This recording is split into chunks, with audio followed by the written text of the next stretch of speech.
যে ছেলেটা চায়ের দোকানের একটু কাপ ধুচ্ছে রাস্তার ধারে, তাকে ডাকুন। তার কানে কানে বলুন, সুজলাং সুফলাং মলয়জ শীতলাং। হ্যাঁ, বেশ সুন্দর করে বলুন।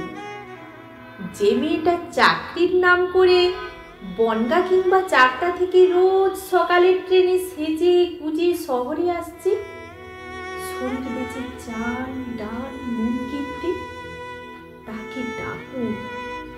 তার কানে কানে সুরেলা কণ্ঠে বলুন, সার্থক জনম আমার জন্মেছি এই দেশে।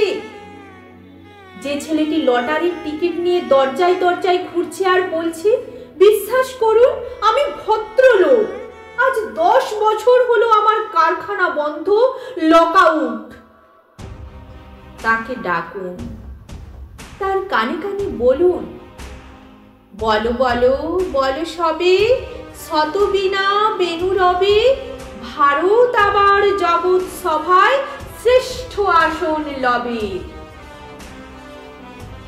রাতের আকাশ কাঁপে অঝোর ধারায় বৃষ্টি নামলে, যে মা আজও লণ্ঠন হাতে টালির ঘরের দরজায় ঠান দাঁড়িয়ে থাকেন তার খোকন ফিরে আসবে বলে, যে খোকনকে এমনই এক বর্ষায় উন্মত্ত রাতে কালো গাড়ির পুলিশ ডেকে নিয়ে গিয়েছিল, আর বরানগরের রাস্তায় ভোরের ঘুম ভাঙা কুকুর প্রথম দেখেছিল যার গুলিবিদ্ধ রক্তাক্ত লাশ, সেই মাকে ডাকুন। তার কানে কানে বলুন, হাম বুলবুলে হ্যায় ইসকি ये गुलिस्ता हमारा, सारे जहां से अच्छा হিন্দু সীতা হামারা।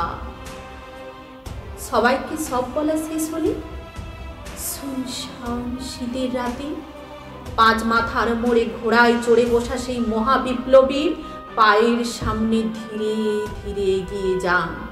ফাঁকা রাস্তায় রাতের বাতাসে কান পাতুন, শুনতে পাবেন সে বিপ্লবী পুরুষের বজ্রকণ্ঠ, আমি তোমাদের কাছে রক্ত চেয়েছিলাম তোমাদের স্বাধীনতা এনে দেব বলে, আমি পারিনি, কিন্তু আমি আমার সমস্ত জীবন উৎসর্গ করেছি।